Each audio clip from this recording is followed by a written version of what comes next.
O New York Times está noticiando que a guerra é iminente, já na próxima semana, e que o alvo será a infraestrutura de energia do Irã. O reforço militar continua em andamento. Há relatos de que um dos países do Golfo, acho que o Kuwait, está vendo um aumento significativo de presença militar neste fim de semana. Então tudo indica o impensável, a continuação da guerra. E os primeiros sinais e relatórios, principalmente do lado israelense, apontam que a próxima fase vai incluir ataques à infraestrutura de energia do Irã.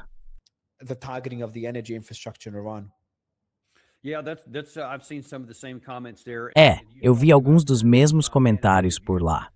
E você mencionou a entrevista com Sean Hannity. O Trump também deu uma entrevista para o Bret Baier, mais ou menos na mesma época. E o Bret fez algumas perguntas bem difíceis. Uma delas foi, olha, você vai conseguir fazer o Irã ceder? Eles vão abrir o Estreito de Hormuz? E você teve alguma ajuda do Xi Jinping?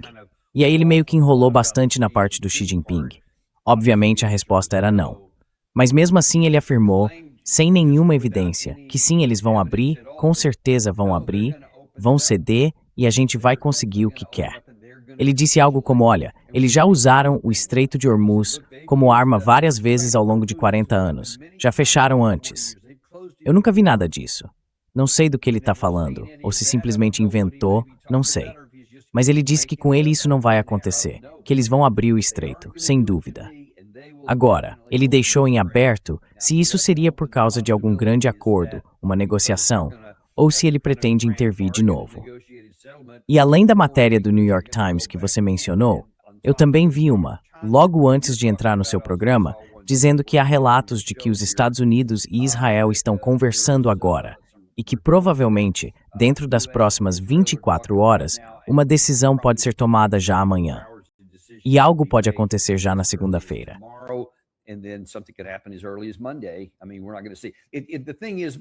Quer dizer, a gente não vai ver isso acontecer. A questão é, Mário, o que mais dá para fazer? Essa é a minha próxima pergunta. A gente já viu todo tipo de informação vazada e também a questão de bom senso. A gente vem falando sobre isso há muito tempo e eu tenho trazido vários especialistas para o meu programa desde muito antes da guerra começar. E era algo óbvio. Do ponto de vista militar, não tem como resolver isso à força. Não dá para simplesmente vencer, nem em teoria, só com bombas. Você não consegue bombardear alguém até a rendição e esperar que essa pessoa faça o que você quer, sem nem ter uma presença em terra para ameaçar, como foi na guerra do Iraque, nas duas guerras do Iraque, com invasão e tudo. Mas por causa da geografia, mesmo que você tivesse um exército de 1 milhão de homens, ainda assim não seria suficiente, porque a dificuldade defensiva deles é grande demais, mesmo diante de todo o poder combinado que a gente tem. Então não dá para obrigá-los. A gente já viu que todos aqueles locais de lançamento de mísseis nas montanhas, 30 dos 33, supostamente, já voltaram a funcionar totalmente. E isso é só os que ficam na costa.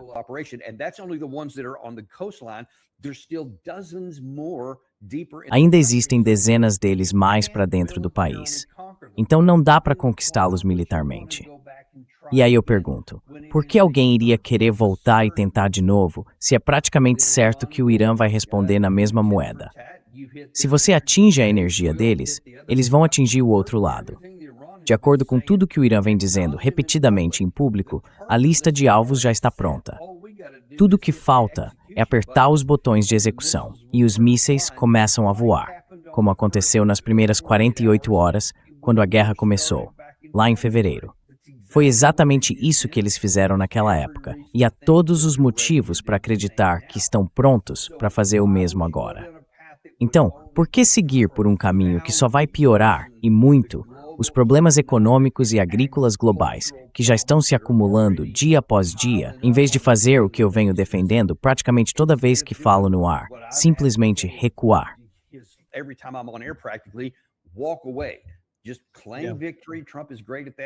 É só declarar a vitória. O Trump é ótimo nisso. É só declarar a vitória e sair de cena, porque não tem. Bom, você poderia pensar, e um acordo negociado então? Pois é, o Trump não pode.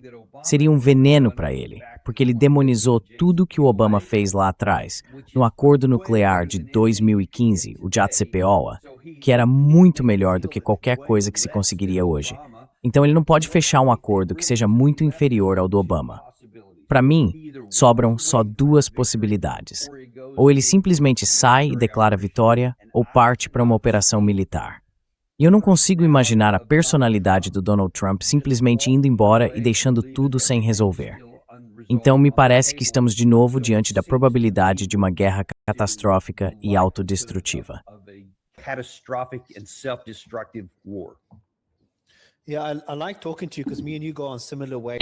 Eu gosto de conversar com você porque a gente costuma estar na mesma sintonia. A gente fica otimista ou pessimista, dependendo do que vai acontecendo, conforme chegam mais informações. Mas, sinceramente, agora não está parecendo nada bom. Talvez o momento mais pessimista desde que a guerra começou. Você perguntou, qual é o sentido de mais ataques militares? A única coisa que faz algum sentido, quer dizer, sentido em comparação com outras opções militares, é tentar um ataque de decapitação. Há relatos de que Mojtaba Khamenei seria o motivo de o Irã estar fazendo exigências tão grandes. Não estou dizendo que isso seja uma boa ideia, porque pode acabar surgindo alguém ainda pior. E tem membros da Guarda Revolucionária que provavelmente são ainda mais radicais que o próprio Mojtaba Khamenei.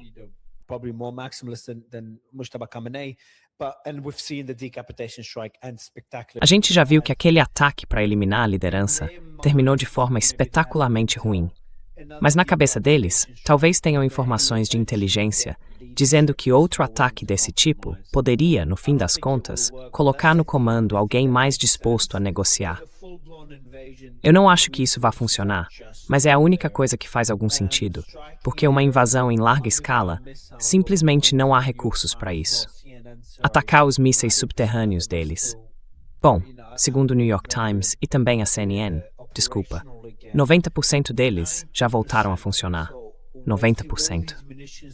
Então gastar toda essa munição para destruir só 10% mostra que o resto é numericamente impossível. A única opção que faz 5-10% de sentido é esse ataque para eliminar a liderança. Mas olha, eu realmente não vejo um cenário em que, e a outra opção seria atacar a infraestrutura de energia. Mas isso, na prática, seria o Trump sacrificando o Golfo. É isso.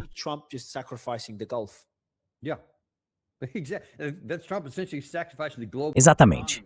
Isso é basicamente o Trump sacrificando a economia global. Quer dizer, vamos deixar claro o que isso significa.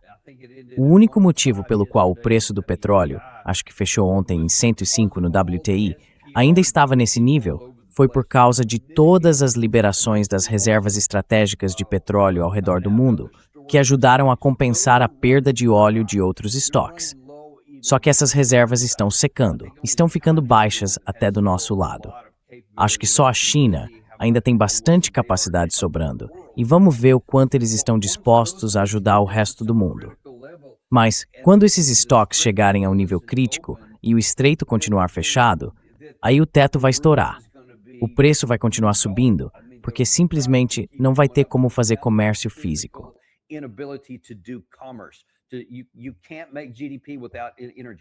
Você não consegue gerar PIB sem energia.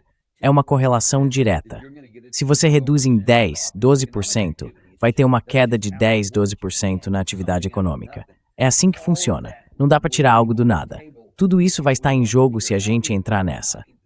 E olha, essa coisa de decapitação é completamente insana. Quantas pessoas Israel assassinou nos últimos 15 anos? Mais ou menos. É só olhar para o Hezbollah. Eles mataram Hassan Nasrallah e quase todo mundo nos escalões mais altos. E isso atrasou o grupo por um tempo. E claro, é exatamente o que eu vi acontecer toda vez que fazíamos a mesma coisa com o Talibã, em todos os anos em que participei ou fui enviado para o Afeganistão, ou acompanhando o que acontecia no Iraque.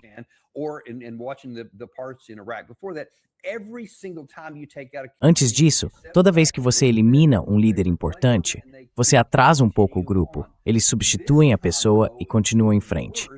Mas dessa vez é ainda pior do nosso ponto de vista, porque eles já previram tudo isso. Já tinham se preparado antes, com 3 ou 4 camadas de substituição para quase cada cargo. Então, assim que alguém é tirado, outro entra no lugar. O país é grande demais. A burocracia, o sistema de governo, é grande demais. Você não consegue matar o governo. Se você eliminar alguns caras aqui e ali, vai ter sempre alguém para substituir. Achar que isso tem até 5% de chance de dar certo é uma ilusão. Tudo que isso vai fazer é deixá-los ainda mais irritados, e eles já têm sistemas prontos para reagir. De qualquer forma que você olhe para a questão militar, é um jogo perdido para a gente.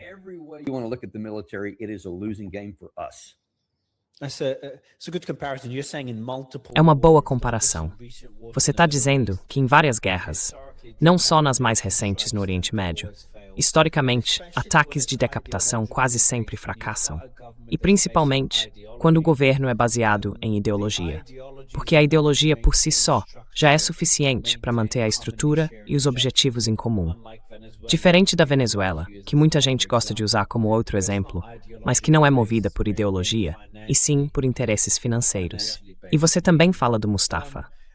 O Mustafa está numa situação agora, e eu já disse isso antes, em que quando você perde seus filhos, sua família, sua esposa, não importa quem você seja, isso muda completamente a sua forma de pensar. E ele está num ponto em que aceita isso, assim como o pai dele. Ele aceita se isso acabar levando à própria morte, porque acredita que a causa é mais nobre. É uma causa mais importante, que vai além dele. E de novo ele já perdeu a maior parte, ou uma boa parte da família.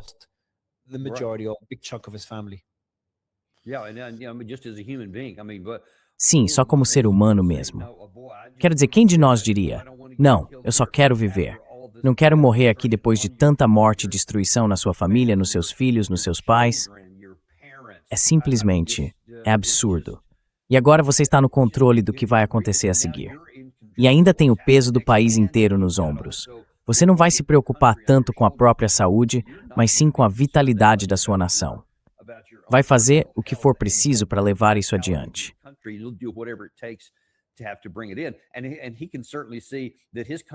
E ele certamente percebe que o país dele também está sofrendo muito.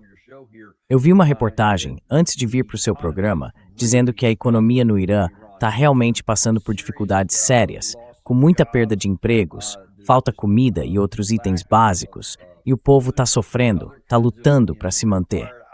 Eles conseguem aguentar isso por muito tempo.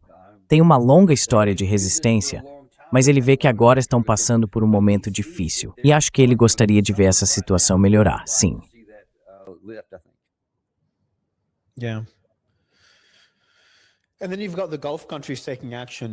E aí você tem os países do Golfo começando a agir.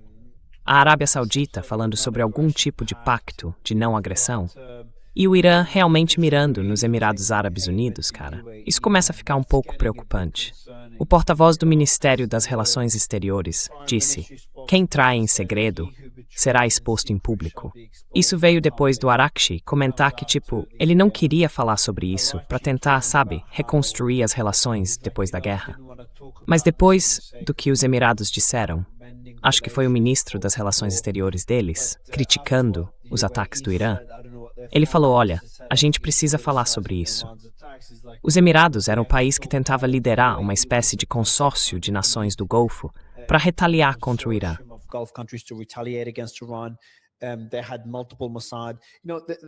Eles tinham vários agentes do Mossad. E olha, Israel também jogou os Emirados Árabes Unidos debaixo do ônibus. O Netanyahu, eles divulgaram um comunicado, o Netanyahu foi até os Emirados, e depois saíram mais reportagens na mídia israelense dizendo que os chefes das Forças de Defesa de Israel e do Shin Bet também estiveram lá. Então eu acho que há uma tensão significativa entre os Emirados e o Irã, algo que preocupa, porque pode acabar se transformando em algo maior para a região. Tomara que não. Eu espero que as mentes mais pragmáticas prevaleçam. Agora, tem uma outra questão sobre a China que eu queria te perguntar, e eu ainda estou tentando entender. Eu estava conversando com o Nima sobre isso, faz mais ou menos uma hora, e é sobre um comunicado da Casa Branca.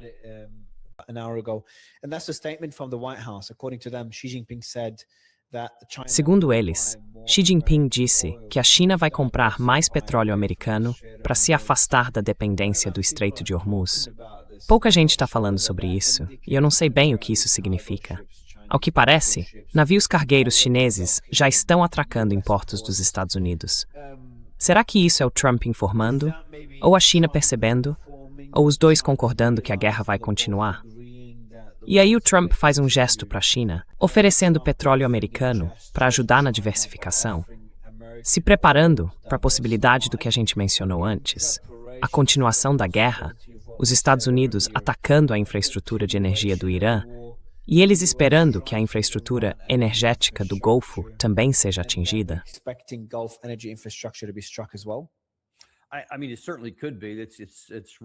Quer dizer, pode ser. Sim, tem tantas possibilidades do que isso poderia ter sido. Também pode ser simplesmente o Trump. Olha, eu não tenho problema nenhum em dizer isso. Eu acho que ele está em declínio cognitivo e muita coisa que ele faz realmente não faz sentido, porque me parece que ele está tendo dificuldade para conectar as ideias. E aí ele pode acabar concordando com algo assim, sem que a gente receba nada em troca. Se você oferece para a China algo como, ei, querem vir pegar um pouco do nosso petróleo? Claro, sem problema. A gente pega o seu petróleo, tranquilo. Vamos lá buscar. E se a gente não recebe nada por isso, se não tem nenhuma troca, aí você tem que perguntar, o que a gente ganha dando o nosso petróleo para vocês?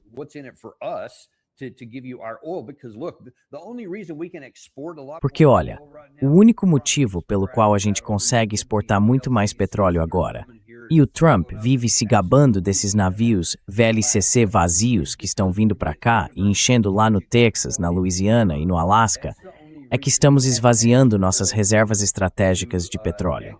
Esse é o único motivo de termos petróleo extra para exportar, porque normalmente a quantidade é fixa. Era um sistema que vinha funcionando antes dessa guerra, e não dá para simplesmente abrir a torneira e fazer o petróleo sair do chão mais rápido. Não funciona assim. Então a única forma de aumentar as exportações é tirando o petróleo da reserva estratégica, que deveria ser usada para a segurança nacional, não para agradar a China. Eu quero ver esses números e entender como isso pesou nas decisões dele em relação à China. E vamos ver se isso realmente vai acontecer.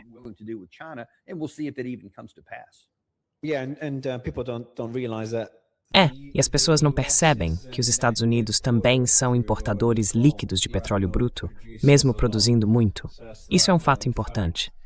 Sim. Tem outra coisa que o Trump disse. Ele admitiu que a questão do urânio tem mais a ver com aparência, com o que ele chama de notícias falsas.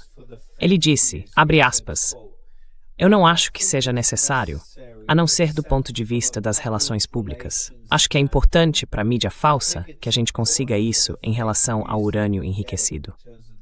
Fecha aspas.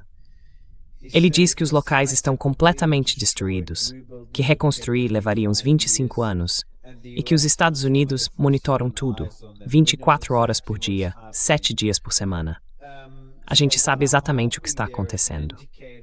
Então o que eu espero é que isso seja um sinal de que o Trump está preparando a base dele, o pessoal do MAGA, para dizer, olha, a gente vai sair disso sem nem pegar o urânio enriquecido.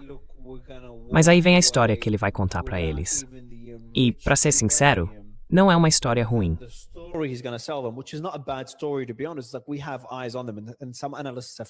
A gente está de olho neles. E alguns analistas me disseram o seguinte. Se os Estados Unidos realmente fizerem isso, e eu digo sei porque ainda é uma suposição, então eles sabem que é muito provável que o material esteja enterrado. Se houver qualquer tentativa dos iranianos de desenterrar, pode haver um ataque limitado ali contra a infraestrutura iraniana que estiver tentando retirar o urânio enriquecido. Ou seja, uma boa forma de confiscar isso, em vez de fazer agora um acordo para tirar o material do país, seria garantir que ele continue no mesmo lugar e impedir que o Irã o desenterre. Esse seria um dos cenários, o mais otimista, digamos assim. Não sei se você enxerga da mesma forma.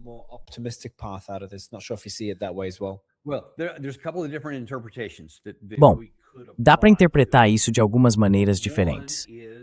Uma delas é que o Trump está, ao mesmo tempo, tentando preparar o terreno para algumas possibilidades.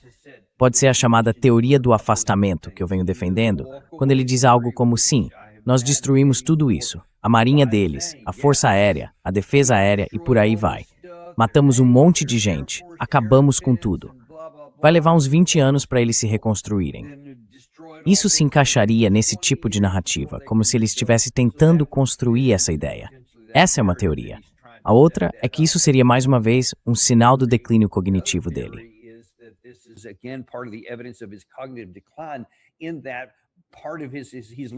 Nessa parte dele, ele está perdendo a capacidade de decidir o que dizer e o que não dizer.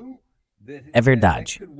Pode muito bem ser verdade que, olha, eu estou fazendo isso só pela aparência, não tem nenhuma ideia real por trás. A gente nem vai atrás disso. E em vez de manter isso em privado, ele simplesmente fala em voz alta o que deveria ficar guardado, porque está perdendo o filtro. O perigo é a gente achar que, não, ele tem tudo planejado e tem um plano. E eu tô te dizendo, Mário, tá cada vez mais difícil para mim enxergar qualquer plano, em qualquer assunto, vindo do Trump. Nem é algo estratégico, é só momentâneo. O que tiver na frente dele, ele toma uma decisão na hora.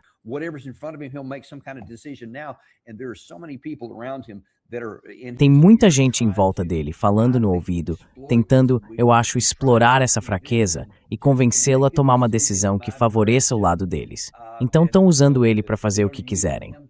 E segundo, acho que foi a revista The Atlantic, parece que tem várias vozes do meu lado nessa história, tentando convencê-lo da tal teoria de sair de cena. O Robert Kagan, por exemplo. E todos os outros.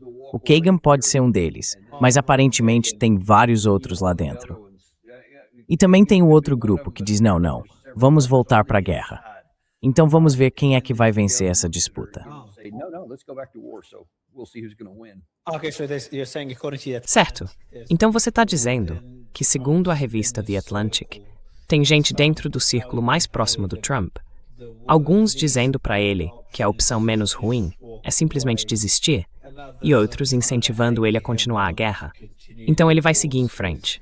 É a mesma coisa que aconteceu antes da guerra. Ele tem duas vozes e acabou ouvindo a que convenceu ele a começar o conflito. E a minha esperança, e eu tenho outra fonte com acesso bem alto na Casa Branca, é que existam algumas pessoas muito bem posicionadas fazendo esse argumento de que é hora de recuar. A questão é, será que o Trump consegue, e desculpa insistir nisso, será que ele consegue perceber que todos vocês que estão defendendo a guerra são os mesmos que disseram antes que ia dar certo e estavam completamente errados? Por que ele ouviria essas pessoas? Logicamente, não ouviria. Logicamente, ele nem teria dado o primeiro passo. Mas agora seria totalmente irracional ouvir de novo quem já errou, em vez de ouvir quem acertou antes. Se ele for capaz de tomar uma decisão lógica.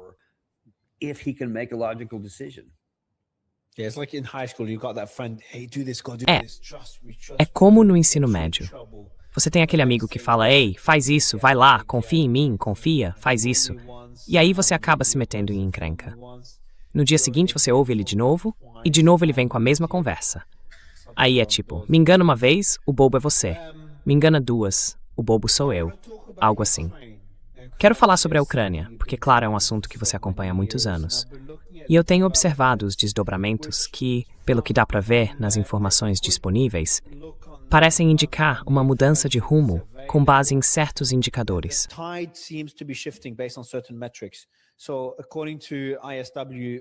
Então, de acordo com o ISW, a Rússia perdeu território em abril pela primeira vez desde, acho que agosto de 2024, se eu não estiver enganado. Além disso, o ritmo de avanço deles nos outros meses diminuiu bastante nos últimos meses, desde o fim do ano passado. E claro, a Ucrânia vem atacando de forma agressiva a infraestrutura de energia, as refinarias de petróleo e as redes de logística da Rússia. E também, para compensar a falta de pessoal, a Ucrânia tem usado muito bem a robótica. Juntando tudo isso, parece que a maré está mudando um pouco a favor da Ucrânia. Isso está certo ou não?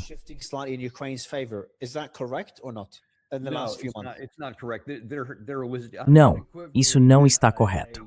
Houve sim uma redução clara no avanço das forças russas. Se não me engano, foi em fevereiro e março que o saldo ficou praticamente zerado, sem ganhos, sem perdas. Foi isso que você acabou de dizer.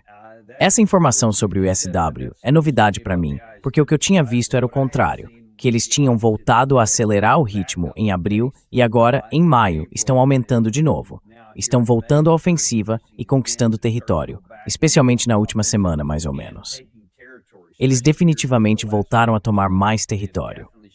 O lado ucraniano fez várias contraofensivas em nível operacional, em diferentes pontos, principalmente na parte central da zona.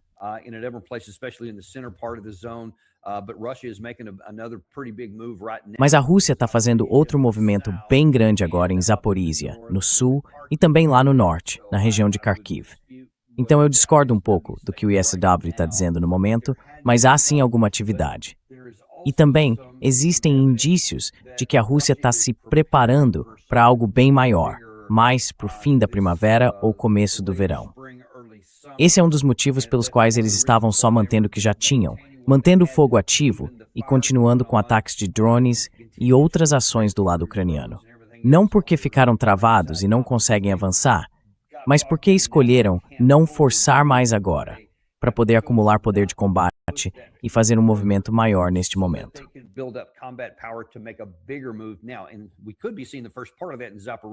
E a gente pode estar vendo o começo disso em Zaporizhia, porque nos últimos 3 ou 4 dias houve esforços bem coordenados por lá. Mas o Gerasimov, que é o general e chefe do Estado-Maior do lado russo, anunciou hoje que eles agora controlam completamente toda a região de Luhansk. E disse também que estão movendo, acho que era o 25º Exército, em direção a Kharkiv, no norte. Então, ao que tudo indica, eles vão abrir uma frente por lá também.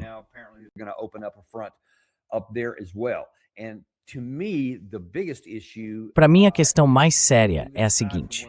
Mesmo deixando de lado o que está acontecendo na linha de frente, ontem eu entrevistei o embaixador Polyansky, que é o representante da Rússia na Organização para a Segurança e Cooperação na Europa. Fiz algumas perguntas bem diretas, porque tem um cara chamado Sergei Karaganov e mais alguns outros que falaram publicamente, um deles no programa do Glenn Deason, algo do tipo: acho que a gente devia lançar armas convencionais contra alvos dentro da Europa Ocidental. Foi isso que ele disse no programa do Glenn. Ele afirmou que defendeu essa ideia junto ao governo. E completou dizendo que, se isso não servir para dissuadir os países ocidentais, então a Rússia deveria partir para o uso de armas nucleares táticas.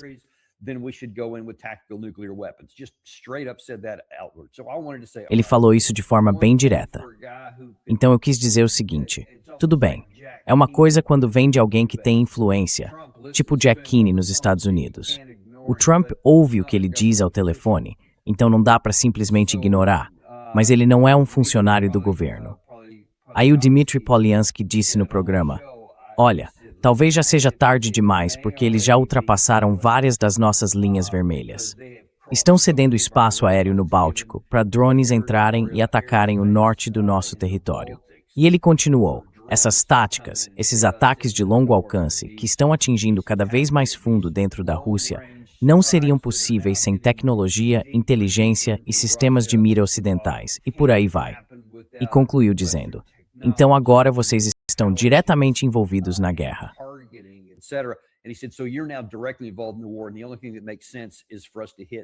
E a única coisa que faz sentido é a gente atingir as fábricas de drones e de mísseis deles, os lugares onde fabricam as coisas que estão deixando a Ucrânia usar para atacar a gente. E eu disse: olha, isso seria uma situação do artigo 5. Quer dizer, a gente poderia literalmente entrar numa guerra direta. E ele respondeu: eu entendo, e espero que isso não aconteça. Mas disse também: neste momento, acho que pode ser tarde demais. Eu fiquei chocado. Não esperava que ele dissesse isso. Achei que o diplomata seria mais cauteloso. Diria algo como: pode ser, pode não ser. Mas ele chegou o mais perto possível de dizer que essa decisão já foi tomada. Então parece que as coisas estão começando a se alinhar. E isso é impressionante.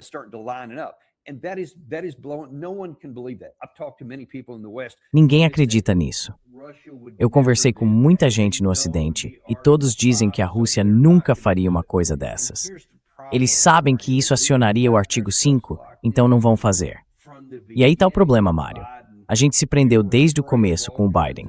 Tivemos medo de todo tipo de escalada se fizéssemos isso ou se dessemos aquele sistema de armas. E acabamos fazendo tudo, e nada provocou uma reação da Rússia além das fronteiras. Então passamos a acreditar que nada nunca vai acontecer. Mas isso não é uma aposta segura. Foi o que o Polyansky disse no programa. Ele falou que não é uma boa aposta acreditar que não existem linhas vermelhas russas. E talvez a gente descubra isso em breve. E é com isso que eu estou preocupado.